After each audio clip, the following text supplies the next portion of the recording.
Bapak Ibu, kita memasuki semester kedua daripada tahun 2024 dan hari ini adalah awal dari bulan Juli, yaitu tanggal 1 Juli. Ya, artinya selama 6 bulan kita telah melewati perjalanan bersama dengan Roh Kudus, bersama dengan Tuhan.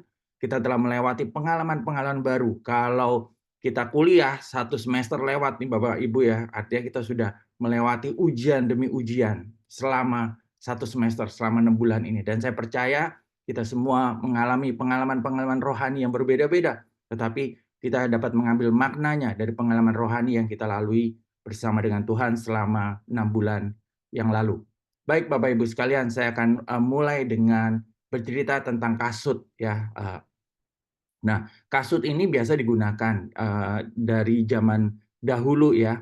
Nah, itu digunakan dibuat dari biasanya kulit binatang, baik kulit sapi, kulit domba, dan juga bisa dari kulit unta ya. Tapi sebelum dari kulit, kasut itu dibuat dari kayu dan juga dari jerami, Bapak Ibu sekalian. Nah, kasut itu menunjukkan status sosial. Di dalam Kidung Agung 7 ayat 1 dituliskan tentang seorang putri raja atau putri bangsawan yang menggunakan sandal. Kasut atau sandal bagi perempuan pada zaman dulu dihiasi dengan berbagai ornamen dan juga bahkan ada yang dihias dengan ukiran bersalut emas. Hanya mereka yang kaya atau bangsawan yang memakai kasut pada zaman Israel kuno. Bahannya biasanya dari kulit seperti kulit sapi atau kulit unta. Nah, para budak dan orang miskin tidak memakai kasut. Baru pada zaman setelah Yusuf, di mana orang Israel yang saat itu menjadi budak di Mesir, mereka belajar dari orang Mesir membuat kasut dari anyaman jerami. Dan kasut menjadi sesuatu yang wajib digunakan oleh tentara, baik tentara pada waktu peperangan maupun pada waktu penjajahan Roma ya, di mana Israel waktu itu dijajah oleh Roma. Nah, Bapak Ibu sekalian, kita sering membaca tentang melepaskan kasut di dalam firman Tuhan di dalam Alkitab. Nah, ternyata melepas kasut itu memiliki 5 arti ya di dalam budaya Yahudi. Yang pertama adalah sebagai bentuk penghormatan. Dalam budaya Yahudi, saat memasuki rumah, seorang pelayan atau budak akan membuka kasut tuannya dan membasuh kakinya. Jadi sewaktu Yohanes menyatakan bahwa dia yang datang kemudian daripadaku, membuka tali kasutnya pun aku tidak layak. Nah, Yohanes menyadari siapa Yesus yang merupakan Mesias yang dijanjikan itu. Ia merendahkan dirinya dan mengarahkan semua pengikutnya pada waktu itu untuk melihat Yesus sebagai Mesias. Jadi Yohanes Pembaptis waktu itu menyatakan bahwa dia tidak layak bahkan membuka tali kasut daripada Tuhan Yesus. Ya, itu yang pertama. Jadi arti melepas kasut yang pertama adalah bentuk penghormatan. Yang kedua, arti melepas kasut itu bicara tentang menunjukkan kekudusan Tuhan. Nah, sewaktu Tuhan menampakkan diri kepada Musa, juga kepada Yosua, mereka diminta untuk melepaskan kasutnya. Lalu ia berfirman, janganlah datang dekat-dekat, tanggalkanlah kasutmu dari kakimu, sebab tempat di mana engkau berdiri itu adalah tanah yang kudus. Keluaran 3 ayat 5. Dan berikutnya, arti melepas kasut yang berikutnya adalah mensahkan suatu transaksi. Dan beginilah kebiasaan dahulu di Israel dalam hal menebus dan menukar. Setiap kali orang hendak menguatkan sesuatu perkara, maka yang seorang menanggalkan kasutnya sebelah dan memberikannya kepada yang lain. Demikianlah caranya orang mensahkan perkara di Israel. Lalu penebus itu berkata kepada Boas, engkau saja yang membelinya, dan ditanggalkannya lah kasutnya. Itu ada di dalam Rut 4 ayat 7-8. Arti melepas kasut yang keempat adalah menunjukkan rasa duka. Ya. Salah satu bentuk perkabungan kaum Israel adalah dengan merobek jubahnya dan memakai kain kabung serta berjalan tanpa memakai kasut. Nah, Daud mendaki Bukit Zaitun sambil menangis. Kepalanya berselubung dan ia berjalan dengan tidak berkasut. Juga seluruh rakyat yang bersama-sama dengan dia, masing-masing berselubung kepalanya dan mereka mendaki sambil menangis. Ada di dalam 2 Samuel 15 ayat 30. Jadi itu menunjukkan rasa duka yang dalam, mereka melepaskan kasutnya dan berjalan. Nah, yang kelima, arti melepas kasut yang kelima adalah bentuk hukuman atau pernyataan takluk. Ya, ada di dalam Yesaya 20 ayat 1-6. dan 2 Tawarik 28 ayat 15. Pada zaman Israel kuno, para tawanan biasanya akan dilucuti kasutnya atau sepatunya, dan sepatu tersebut menjadi simbol kemenangan. Jadi diambil oleh tentara yang memenangkan peperangan. Jadi semua tentara yang kalah dilepaskan kasutnya. Itu sebagai bentuk pernyataan takluk dan bentuk hukuman. Nah, kita masuk dalam firman Tuhan pagi hari ini, Bapak Ibu sekalian. Bagaimana di dalam Yosua 5 ayat 13 sampai 15 di dalam terjemahan baru, judulnya adalah Panglima Bala Tentara Tuhan. Terjadi encounter atau perjumpaan antara Yosua dengan Tuhan. Ya, saya bacakan ayatnya. Ketika Yosua dekat Yeriko, ia melayangkan pandangnya. Dilihatnya seorang laki-laki berdiri di depannya dengan pedang terhunus di tangannya. Yosua mendekatinya dan bertanya kepadanya, "Kawankah engkau atau lawan?" Jawabnya, "Bukan, tetapi akulah panglima bala tentara Tuhan. Sekarang aku datang." Lalu sujudlah Yosua dengan mukanya ke tanah, menyembah dan berkata kepadanya, "Apakah yang akan dikatakan Tuanku kepada hambanya ini?" Dan panglima bala tentara Tuhan itu berkata kepada Yosua, "Tanggalkanlah kasutmu dari kakimu, sebab tempat engkau berdiri itu kudus."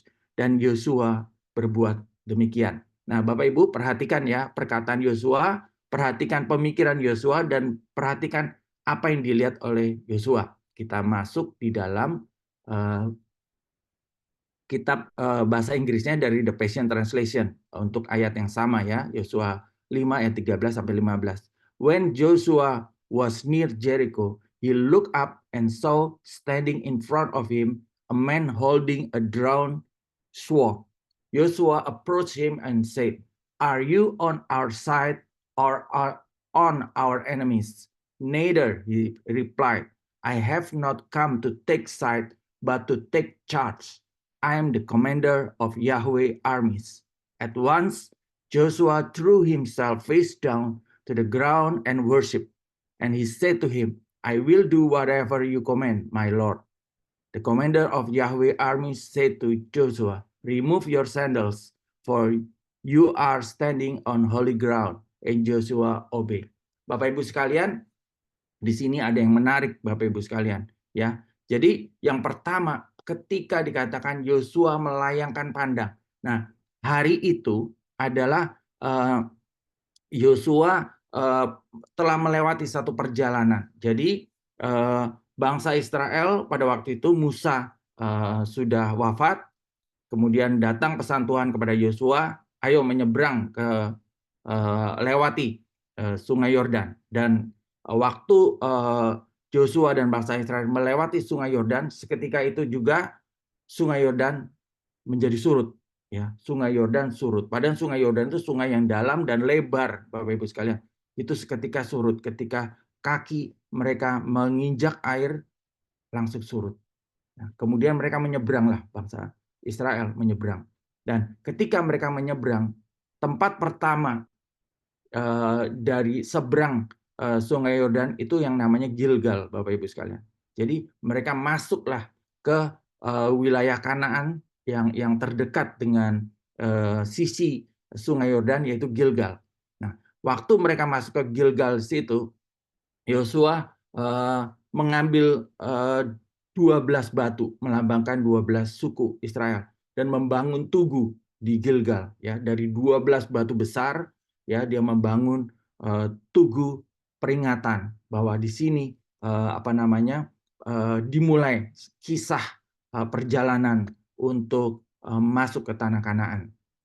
Jadi dibangunlah tugu 12 batu besar yang diambil dari Sungai Yordan. Dan kemudian peristiwa berikutnya adalah mana berhenti, Bapak Ibu sekalian. Ketika mereka menyeberang Sungai Yordan, mana berhenti. Dan di situ mereka mulai makan, dikatakan di pasal sebelumnya, mereka mulai makan buah-buahan dari tempat di Gilgal itu.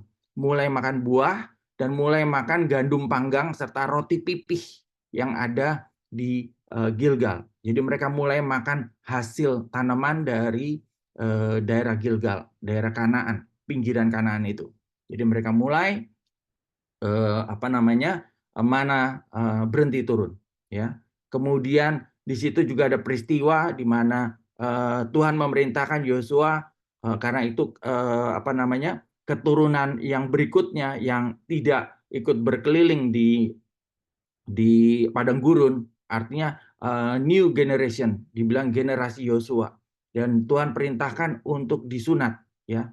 Akhirnya mereka disunat di sana, di Gilgal juga peristiwanya, ya, di situ. Dan kemudian ada peristiwa ini juga, ya, di mana terjadi perjumpaan antara Tuhan dengan Yosua. Nah, yang menarik Bapak Ibu, di sini dikatakan Yosua melayangkan pandangnya. Jadi dia sedang melihat kota Jericho, ya, sedang melihat, sedang memikirkan seorang diri, kemudian tiba-tiba berdirilah, ya, berdirilah, dikatakan seorang pria dengan pedang yang terhunus, ya, di situ. Dan Joshua seketika itu bertanya, kamu kawan atau lawan? Ya. Nah, di sini di dalam kitab bahasa Inggrisnya dikatakan, ya kan, I have not come to take side, but to take charge. Jadi di sini dikatakan, ya, bahwa aku datang, ya, bukan untuk memihak, tetapi untuk mengambil alih. I am the commander of Yahweh armies. Nah, seketika itu juga baru Yosua menyadari bahwa dia bertemu dengan Tuhan. Jadi dia tersungkur dan dia menyembah, ya. Apa yang harus aku lakukan, Tuhan? Apa yang aku harus lakukan? Ya.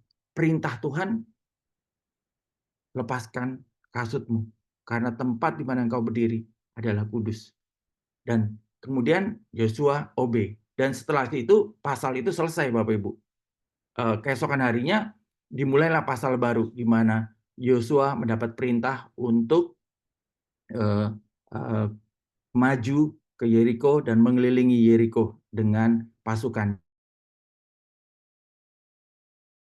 Jadi di sini kalau sekalian, ya, Yosua sedang memandang kepada Yeriko, dia sedang memikirkan strategi di dalam benaknya.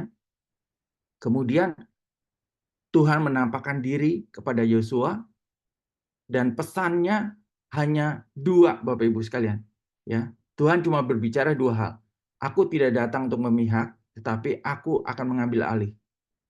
Dan yang kedua, lepaskan kasutmu karena tempat ini adalah tempat yang kudus. Nah, kita lihat Bapak Ibu sekalian.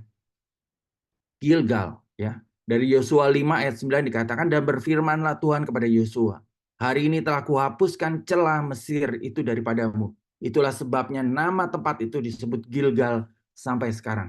Jadi kata Gilgal secara fonetik mirip dengan lafal kata Galoti. Artinya aku telah menghapus. Nah, dalam bahasa Ibrani, ya, ada juga yang percaya bahwa Gilgal berarti lingkaran batu-batu yang ditegakkan. Tadi tuh ya 12 batu yang ditegakkan diambil dari Sungai Yordan, mengacu pada monumen batu yang didirikan Yosua di sana. Nah, Gilgal menjadi tempat perkemahan utama dan markas Yosua selama penaklukan tanah Kanaan.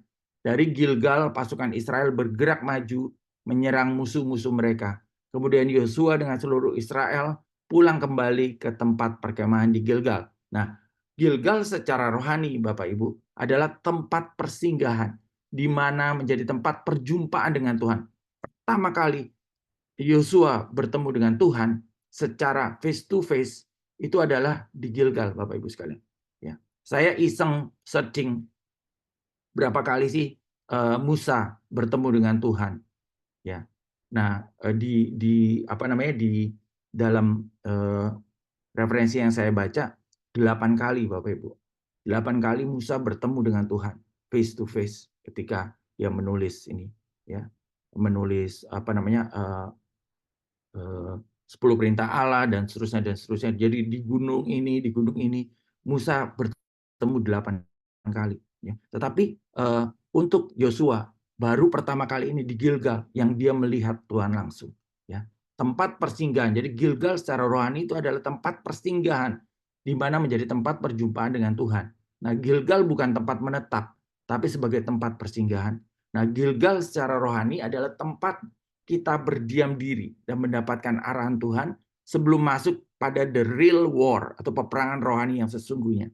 Jadi si Yosua mendapat arahan Tuhan pertama kali adalah di Gilgal, ya. Dia mendapatkan arahan Tuhan untuk masuk pada the real war perang yang sesungguhnya ketika dia harus memerangi Yeriko.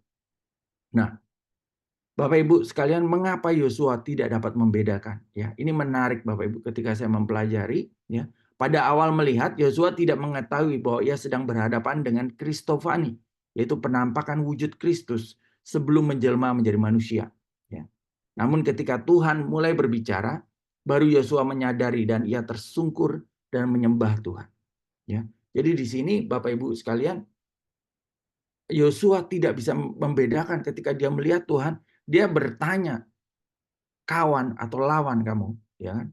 Jadi dia nggak bisa membedakan. Tetapi ketika Tuhan bilang, aku datang untuk mengambil alih, mulai terbuka pandangan Yosua. Mulai dia melihat bahwa ini adalah Tuhan sendiri. Jadi dia mulai tersungkur dan menyembah Tuhan. Nah, pertanyaan introspeksi untuk kita adalah, apakah kita juga terkadang tidak melihat Tuhan ketika kita sedang kalut dan berada di penghujung masalah? Kadang-kadang kita nggak bisa lihat Tuhan, Bapak Ibu sekalian. Ya, sama seperti Yosua nggak bisa lihat Tuhan. Padahal itu face to face, berhadapan muka. Ya, dia bertanya, kawankah engkau atau lawan? Tetapi ketika Tuhan mulai berbicara, aku datang untuk mengambil alih. Ya, mulai dia melihat perwujudan Kristofani. Ya, jadi penampakan wujud Kristus sebelum menjelma menjadi manusia. Baru seketika itu Joshua tersungkur dan menyembah. Nah, jadi kita terkadang juga tidak bisa melihat Tuhan ketika kita sedang fokus kepada masalah, sedang kalut, berada di penghujung masalah. Kita nggak bisa melihat keberadaan Tuhan dalam setiap masalah kita. Nah, yang kedua, apakah Yosua sudah memiliki strategi menaklukkan Yeriko? Nah, saya mencatat di sini sebagai ahli perang darat, Yosua pasti sudah memiliki strategi dalam pikirannya. Jadi waktu dia melihat kota Yeriko, dia sudah mengembangkan, oh, aku harus lakukan ini, aku harus lakukan ini. Karena dia adalah ahli perang darat dan dia memiliki pengalaman-pengalaman perang sebelumnya. Nah, bagaimana rencana strategisnya untuk menaklukkan kota Yeriko berdasarkan pemikiran dan pengalaman perang sebelumnya. Nah, namun ketika Tuhan datang, ia mengambil alih dengan cara atau dengan strateginya Tuhan untuk menaklukkan Yeriko. Jadi ketika Yosua sudah memikirkan, ya kan, apa yang harus dia lakukan, ketika itu juga Tuhan datang dan mengambil alih dan menggunakan strateginya Tuhan, bukan strategi yang sudah dilakukan oleh Yosua sebelum-sebelumnya. Saya suka dengan apa yang Pastor Tommy kemarin sampaikan dalam firman Tuhan di hari Minggu. Dikatakan bahwa kita tidak bisa menggunakan hikmat masa lalu untuk permasalahan hari ini. Jadi kita tidak bisa menggunakan strategi atau hikmat masa lalu untuk menangani masalah sekarang. Ya, itu sama juga analoginya dengan kita tidak mungkin melawan penjajahan hari ini, berperang hari ini dengan menggunakan bambu runcing yang menang di masa lalu, Bapak Ibu sekalian. Nah, pertanyaan introspeksinya, apakah kita memilih memakai strategi manusia atau strategi Tuhan dalam peperangan rohani yang tidak pernah kita masuki sebelumnya? Ya, jadi Yosua tidak pernah menghadapi kota berkubu yang begitu kuat seperti Yeriko sebelum-sebelumnya. Biasanya perang terbuka, perang darat. Nah, jadi dia tidak pernah memasuki perang melawan kota berkubu sebelumnya. Ya. Nah, kita membutuhkan strategi Tuhan dalam peperangan rohani yang harus kita masuki, bahkan yang kita akan masuki yang belum pernah kita hadapi sebelumnya, Bapak Ibu sekalian. Nah, pertanyaan ketiga, apa makna transition moment atau pertemuan di tepi Gilgal? Nah, apa sesungguhnya yang terjadi di tepi Gilgal ketika Tuhan menjumpai Yosua? Apa yang Tuhan inginkan? Apa yang Yosua pikirkan dan harapkan? Apa yang menjadi kegelisahan hati Yosua? Sebelum peperangan melawan Yeriko di tepi Gilgal adalah momentum terbaik bagi Yosua untuk menyelaraskan dirinya dengan rencananya pada kehendak Tuhan. Arahan Tuhan datang tepat pada waktunya. Sebelum Yosua memutuskan strategi peperangan yang akan diambil. Nah, pertanyaan introspeksinya, maukah kita menantikan arahan Tuhan di saat-saat terbaik sebelum kita melangkah dan mengambil keputusan dalam hal-hal yang krusial di hidup kita? Jadi Bapak Ibu sekalian, penting untuk kita berdiam diri, menantikan arahan Tuhan, dan menantikan langkah-langkah yang harus kita ambil atau putuskan berdasarkan arahan Tuhan pada hal-hal yang sangat-sangat krusial di dalam kehidupan kita. Nah, masuk dalam peperangan rohani, siapa musuh kita yang sebenarnya? Apa strategi yang Tuhan tunjukkan? Apa jaminan kemenangan kita? Apa yang akan kita raih dan kita menangkan? Apa yang akan kita rebut? Kita harus tahu Bapak Ibu, ya. Mengutip dari kata-kata Daud, siapa yang berani melawan barisan tentara Allah yang hidup, ya. Ketika dia menghadapi Goliat, Daud berkata, siapa orang ini, orang tidak bersunat ini yang berani menghadapi barisan tentara Allah yang hidup? Ya. Bapak Ibu, kita ada dalam peperangan rohani. Dan kita, ya, Tuhan memberikan kepada kita senjatanya, ya. Senjatanya Tuhan, yaitu 7 senjata yang hidup atau life armor. 7 senjata yang hidup, bukan senjata yang mati, Bapak Ibu sekalian, tetapi senjata yang hidup, yaitu ikat pinggang kebenaran, selalu hidup, selalu berkembang, baju sirah keadilan, selalu memiliki standar yang semakin tinggi, kasut kerelaan memberitakan Injil. Itu bicara juga tentang satu kehidupan, lifestyle, perisai iman, ketopong keselamatan, pedang roh yaitu firman Allah, dan yang ketujuh adalah berdoa di dalam roh. Ya, ada di dalam kitab Efesus, Bapak Ibu sekalian. Ya, dikatakan di dalam Efesus 6 ayat 12, karena perjuangan kita bukanlah melawan darah dan daging, tapi melawan pemerintah-pemerintah, melawan penguasa-penguasa, melawan penghulu-penghulu dunia yang gelap ini, melawan roh-roh jahat di udara. Nah, Yeriko bukan yang terakhir. Yeriko adalah kota berkubu pertama di seberang Sungai Yordan yang harus ditaklukkan oleh Yosua dan bangsa Israel. Masih banyak kota berkubu dari bangsa-bangsa lain di tanah perjanjian, yaitu Kanaan, yang harus dikalahkan dan direbut oleh Yosua dan oleh bangsa Israel. Artinya memasuki tanah Kanaan bukan berarti bebas dari masalah atau bebas dari peperangan. Namun janji Tuhan tentang tanah perjanjian harus diusahakan, harus diperjuangkan, harus diraih. Dan pada akhirnya saya mencatat, Yosua berhasil mengalahkan 31 raja dari 31 negeri, Bapak Ibu sekalian. Selama dia menyeberang melewati Sungai Yordan, memasuki tanah Kanaan, 31 negeri, 31 raja ditaklukkan. Nah, apa maknanya bagi kita saat ini? Peperangan rohani kita tidak akan berhenti setelah kita meraih kemenangan pertama. Namun masih banyak peperangan-peperangan rohani yang harus kita menangkan bersama dengan Tuhan agar kita mendapatkan janji Tuhan, baik bagi pribadi kita, baik bagi keluarga kita, baik itu juga bagi gereja kita, Bapak Ibu sekalian. Nah, pesan Tuhan dalam perenungan firman Tuhan dari Yosua 5 ayat 13 sampai 15 pada pagi hari ini adalah yang pertama, honoring God, ya. Fokusnya melepas kasut sebagai daerah itu sebagai tempat kudusnya Tuhan. Dalam segala situasi kita harus menomorsatukan untuk menghormati Tuhan dan kehadirannya melalui yang pertama menghormati firman-Nya, firman Tuhan. Yang kedua menghormati kehadirannya, dan yang ketiga beri ruang seluruhnya untuk kedaulatan Tuhan, untuk Tuhan mengambil alih. Take charge, Bapak Ibu.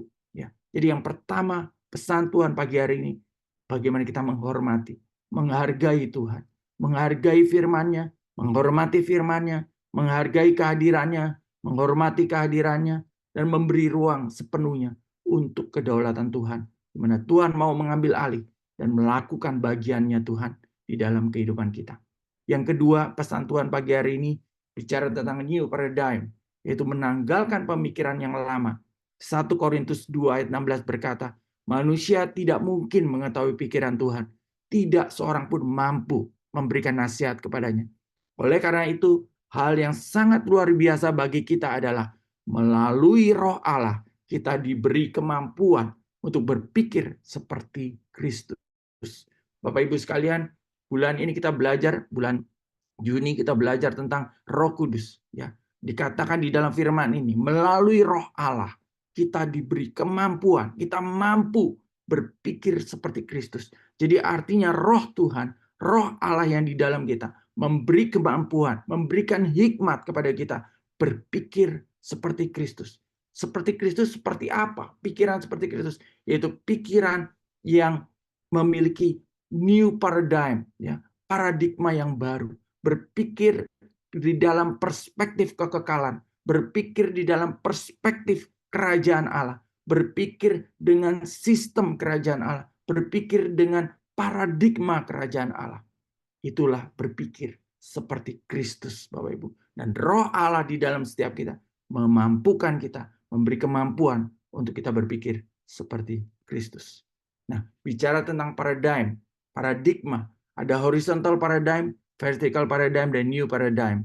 Nah, horizontal paradigm itu merupakan paradigma manusiawi berdasar pengalaman, intuisi, dan hasil perenungan, namun terbatas pada opsi-opsi yang masuk akal saja. Nah, ini yang tadi dialami oleh Yosua, sehingga dia melihat ini musuh atau kawan. Jadi cuma dua pilihannya, musuh atau kawan.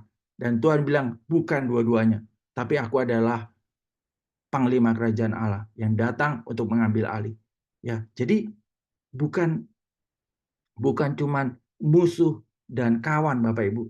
Ini adalah Tuhan yang datang ketemu Yosua. Dia bukan musuh dan bukan kawan, tetapi dia adalah penulis skenarionya. Tuhan adalah Tuhan di atas segalanya. Ya, jadi cara berpikir Yosua, musuh dan kawan itu bicara tentang horizontal, Bapak Ibu sekalian. Tetapi Tuhan ada di atas itu semua. Tuhan adalah penulis skenarionya. Tuhan adalah panglima tertingginya.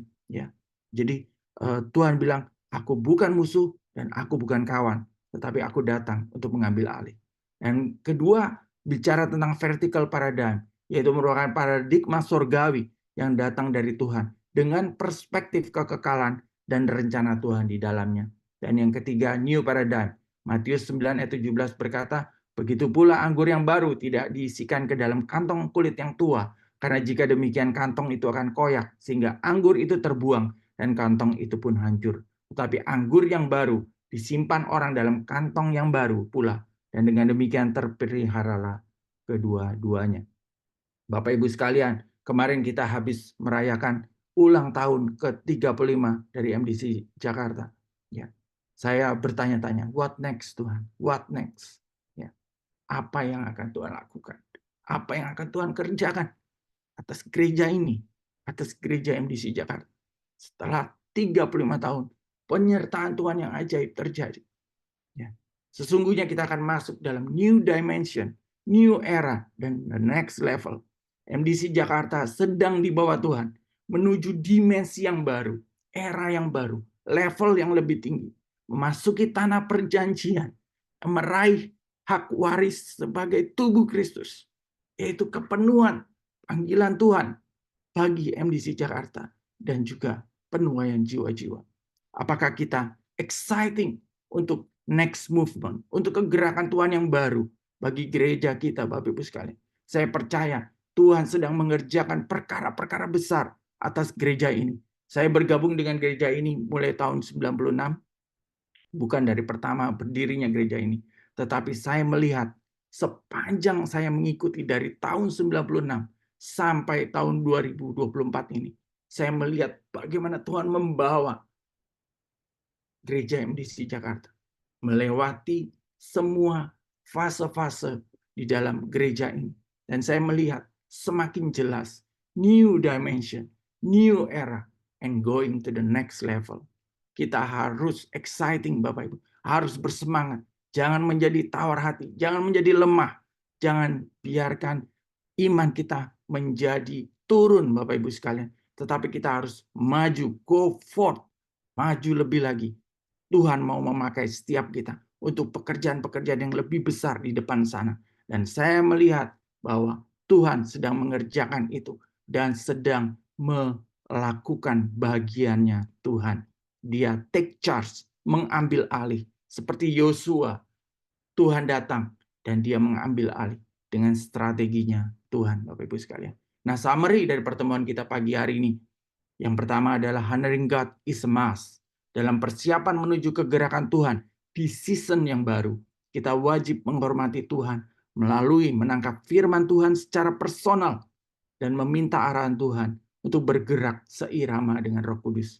Yang kedua adalah be prepared, bersiap untuk melakukan manuver, memasuki peperangan rohani yang sesungguhnya bersama dengan Tuhan yang akan memimpin gereja ini No hidden agenda, only God's agenda. Baik, saya selesai Bapak Ibu sekalian. Besok dalam Morning Chapel dengan tema waktu, Bapak Ibu akan diberkati firman Tuhan oleh Pendeta Roy Kemenayang dalam link Zoom yang sama dan waktu yang sama. Mari kita berdoa, Bapak Ibu. Bapak yang Maha Baik, terima kasih Tuhan. Hamba-Mu selesai menyampaikan firman, apa yang Engkau sampaikan di dalam hati hamba. Tuhan, hamba percaya Tuhan, bahwa Engkau sedang mengerjakan perkara-perkara besar atas gereja kami, atas setiap umat-Mu, atas seluruh peserta Morning Chapel pagi hari ini, dalam kehidupan pribadi kami, dalam keluarga kami, dan atas gereja kami, atas pelayanan kami, dan atas pekerjaan dan usaha kami. Tuhan, kami aminkan, Tuhan, kami memasuki era yang baru, new dimension bersama dengan Tuhan, going to the next level. Dan biar Tuhan, setiap kami memiliki pengalaman-pengalaman iman yang baru. Bersama dengan Tuhan, kami akan melakukan perkara-perkara gagah perkasa. Terima kasih Bapa di surga. Kiranya berkat daripada Roh Kudus, dari Allah Bapa menyertai hidupmu, yaitu berkat kesehatan, berkat pertolongan, berkat kemurahan Tuhan, penyertaan Tuhan dalam segala sesuatu. Apapun yang kau kerjakan, Tuhan membuat berhasil. Dan engkau akan naik kepada level-level yang baru.